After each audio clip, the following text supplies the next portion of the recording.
오늘 우리가 민수기에 대해서 우리가 말씀을 살펴봅니다. 민수기는 백성들이 숫자를 셌다 해서 백성민자 숫자의 수를 써서 백성의 수 계수한 그것을 이제 기록한 책으로 이름을 지었습니다.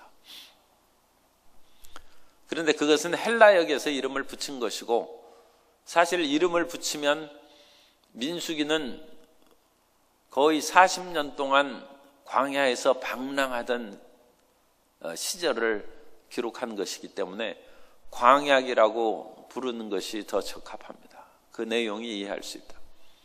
하나님께서는 이스라엘 백성들을 애굽에서 이끌어내 있어서 곧바로 가나안 땅으로 인도하시지 않은 것은, 사람이 먹고 배부르면 세상을 생각할 수 있기 때문에 젖과 꿀인 땅에서 세상적인 것으로 되지 않도록 신의 산으로 불러서 말씀을 주신 것입니다. 그래서 제사장 나라와 거룩한 백성으로 살아가는 것이, 이 세상에서 부귀영화를 누리고 어떤 그런 좋은 생활을 하든지 아니면 아무리 험악한 생활을 할지라도 너희는 제사장 나라와 거룩한 백성의 사명을 잊지 말고 살아가도록 신의 산에서 백성들과 언약을 체결하고 10계명의 돌판을 주시고 여러 율법의 말씀을 주시고 레위기 그런 제사제도를 주시고 또 민수기 1장부터 10장까지 그런 말씀이 계속 연결되는 것입니다. 그러나 그것을 한 후에는 하나님께서 광야를 통과해서 곧바로 젖과 꿀인 땅으로 이끌어 드릴 그런 작정을 하시고 계셨습니다. 그런데 그것이 이스라엘 백성들이 불신으로 말미암아 실패하고 40년을 거의 이제 정확하게 하면 38년여의 시간을 광야에서 허비하는 그런 인생이 되었습니다.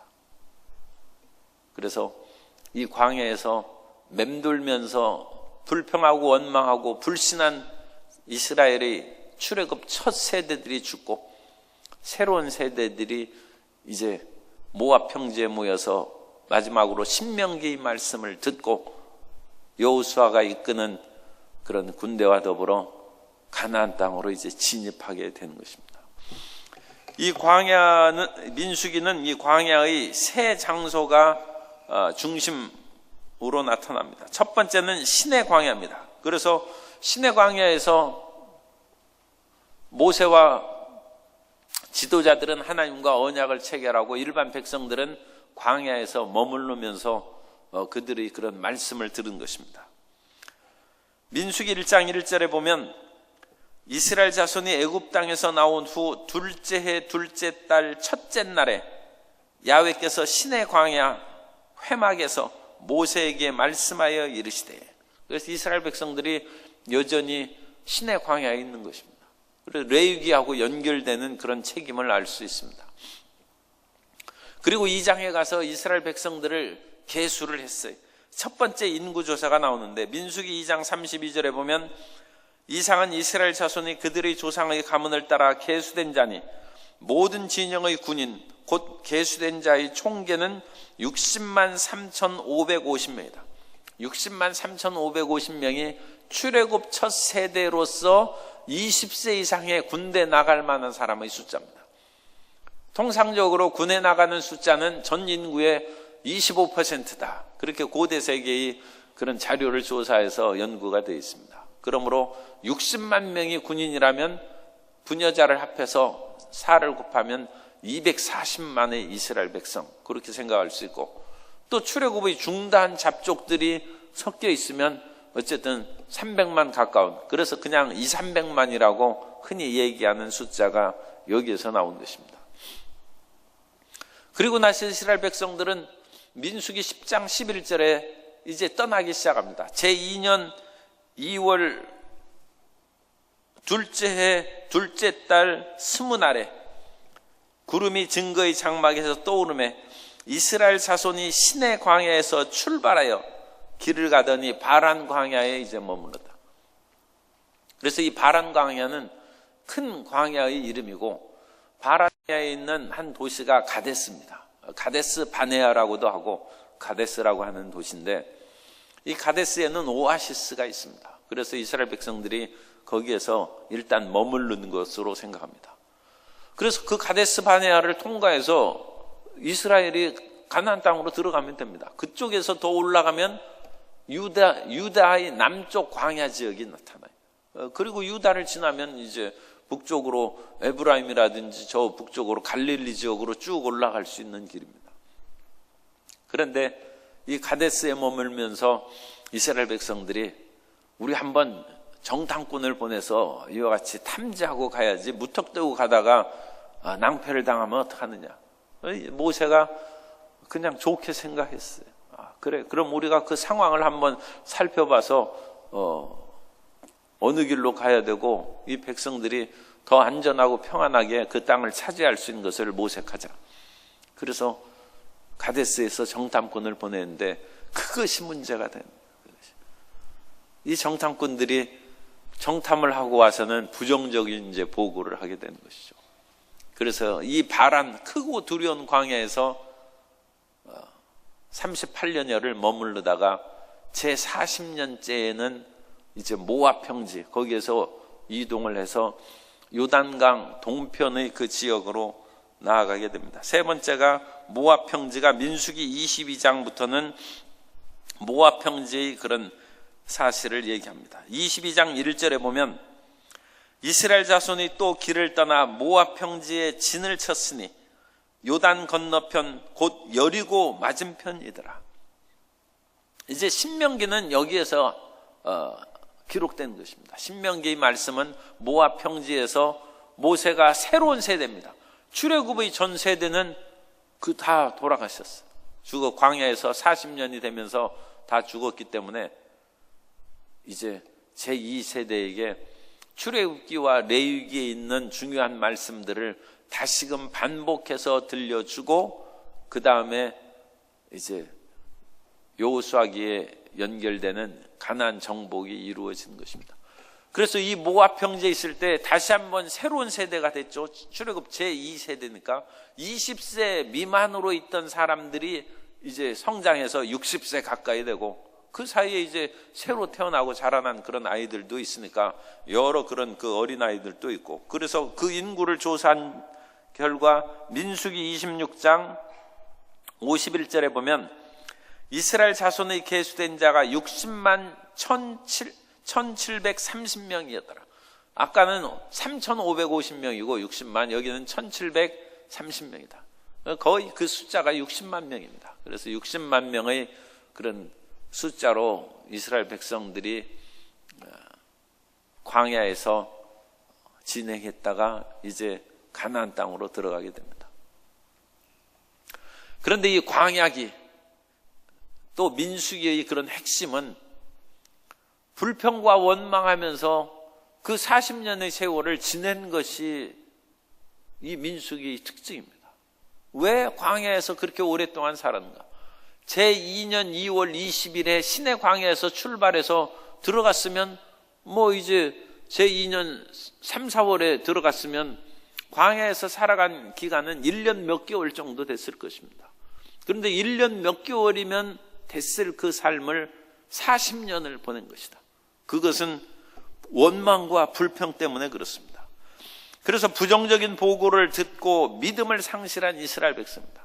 이스라엘 백성들이 열 재앙을 경험을 했고 하나님의 강한 손과 편팔로 홍해가 갈라지고 애굽의 추격하는 군대가 홍해에 수장되는 그런 것을 보면 믿음을 가져야 되는데 사람이 기적만 쫓아보면 기적에 그냥 흥미가 빠져가지고 믿음을 갖지 못해요. 모든 것을 기적으로만 해결하려고 그러면 정상적인 기업 활동이나 사회 활동을 못합니다. 사람은 하나님께서 주신 정상적인 기능을 통해서 차근차근 일을 만들어 나가고 힘을 써야 됩니다. 그러므로 하나님께서는 어제 수능 시험이 있었습니다만 자녀들이 공부하기에 그렇게 정상적으로 열심히 노력하고 좀 잠을 줄이고 인터넷이나 휴대폰 사용하는 것을 줄이면서 열심히 공부한 사람들은 시험을 잘 볼 거 아닙니까? 그만큼 정성과 노력을 기울였으니까.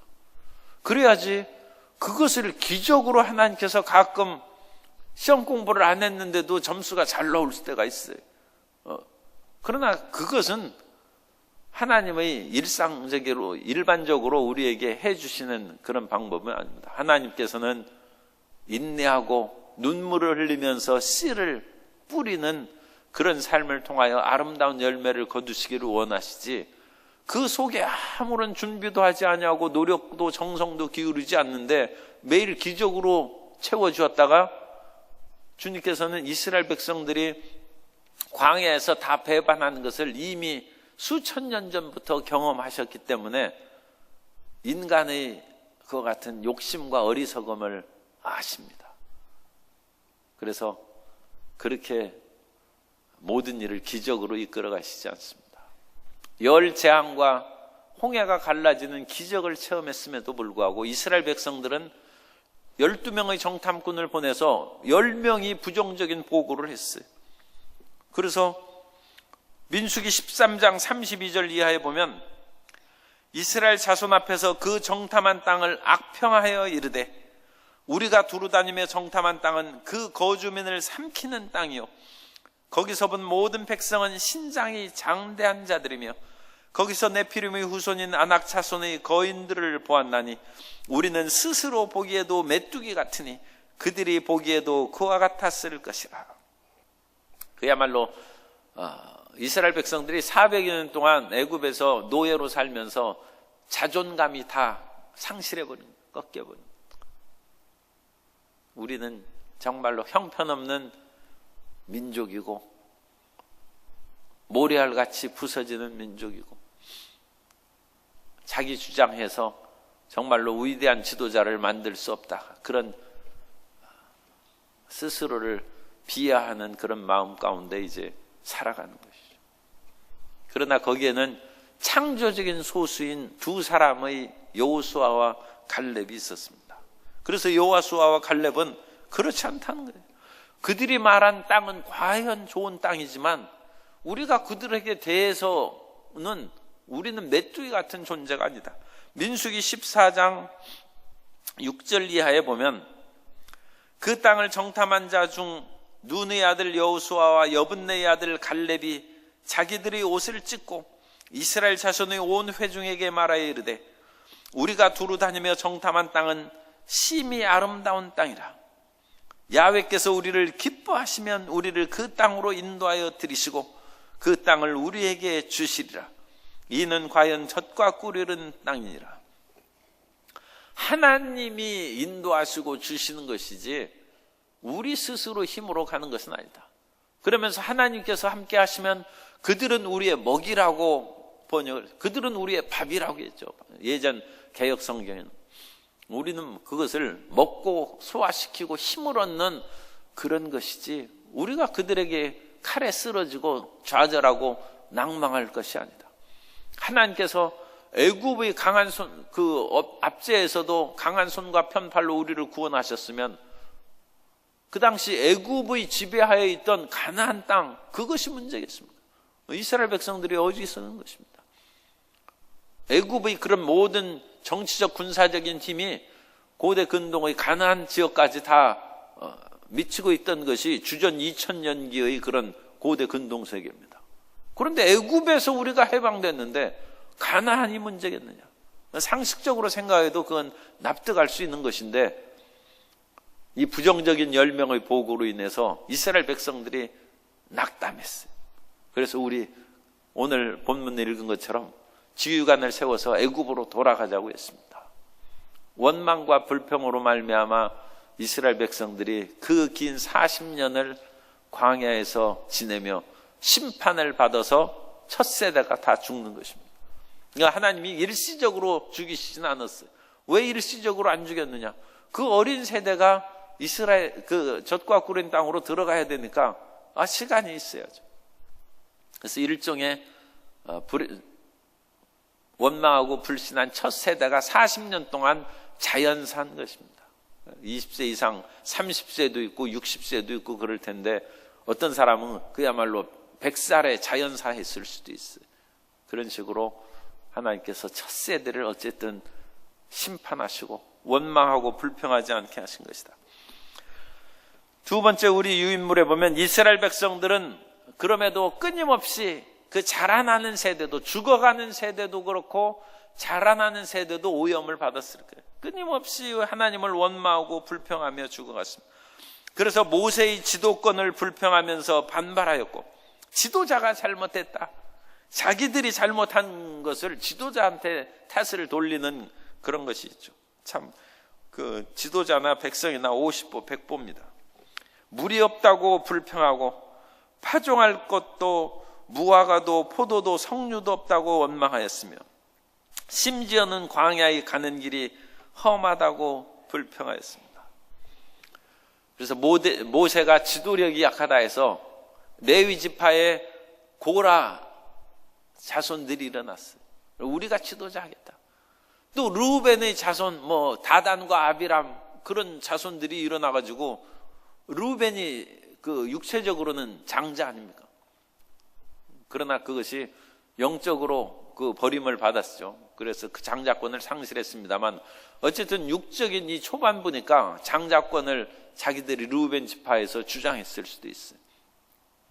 그래서 그런 레위 지파의 고라, 레위 지파의 아론과 모세니까 그걸 반발하고, 르우벤 지파에서 일어나고 지도권을 그렇게 거부를 했습니다. 그러나 하나님께서는 아론의 자손을 선택하고 레위 지파를 통해서 하나님의 섬기는 일을 행한다 해서 지파들마다 족장들이 지팡이 일어났는데, 아론의 지팡이에서 싹이 나고 잎이 피고 꽃이 피고 살구 열매가 맺는 그런 선택을 이제 보여주는, 하나님께서 세우시고 하나님이 쓰시는 것이죠. 하나님이 주인이시고 하나님이 왕이시지, 사람 사이에 경쟁해봤자 그것은 별 의미가 없습니다. 하나님이 세우시면 사람이 어찌 그것을 막을 수가 있겠습니까?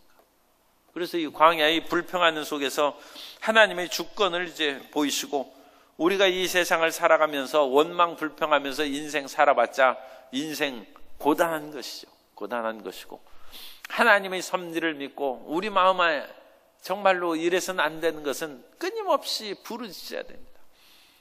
요한계시록에 있는 것처럼 택하신 자의 부르짖음을 주님께서 들어주시고, 순교한 사람들이 제단 밑에서 부르짖는 내용이 요한계시록에 나옵니다. 하나님은 참고 기다리시는 거죠. 그러나 그 부르짖음대로 하나님께서는 심판을 내리사, 극렬한 심판을 내리셔서 모든 불신과 우상 숭배한 자들을 멸하시는 그런 통쾌한 기록이 요한계시록입니다.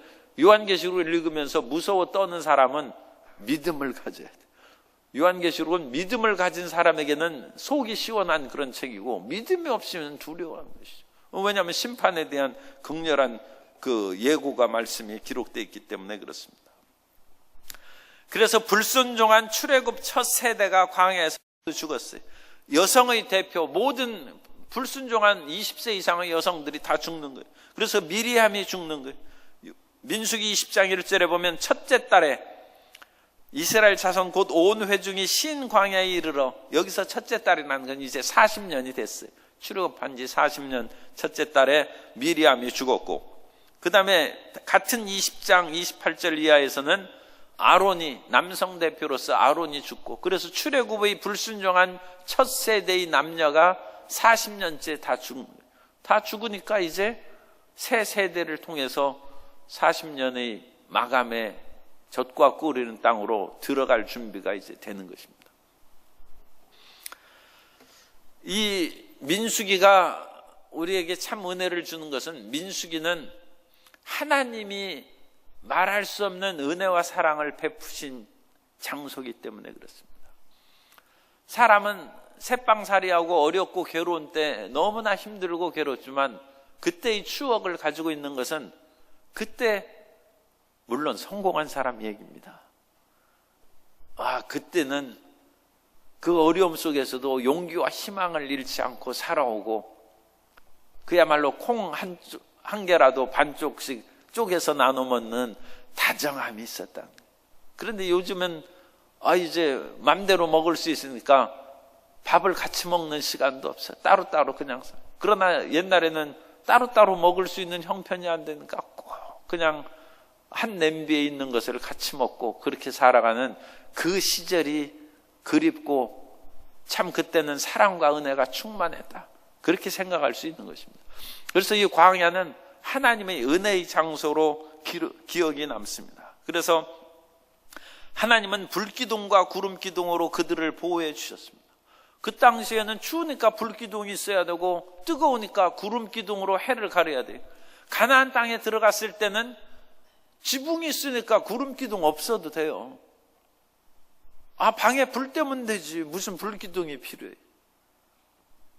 그러니까 이제는 자기 스스로 살아갈 수 있으니까 하나님 없이 살아갔는데 무엇인가 허전하다는 것입니다. 그러나 일단 광야를 생각하면 하나님의 불기둥과 구름기둥이 있었고, 하나님께서는 만나를 내리시고 메추라기를 주시고 반석에서 물을 주셔서 끊임없이 그들이 살아갈 수 있도록 은혜를 주셨습니다. 그래서 광야는 은혜의 장소예요. 우리가 거기에서 40년을 살아온 것은 이건 기적이라는 거예요.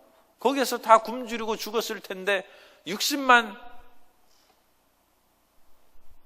3,750명의 그런 숫자가 60만 1,730명으로 그야말로 한 2,000명 줄었지 똑같이 번성했어요. 그건 기적의 은혜다. 기적의 은혜다. 그래서 이스라엘 백성들은 이 장소를 하나님의 은혜의 장소로 마음에 새긴 것입니다. 그리고 거기에서는 하나님의 말할 수 없는 오래 참음의 은혜를 또한 기억한 장소입니다.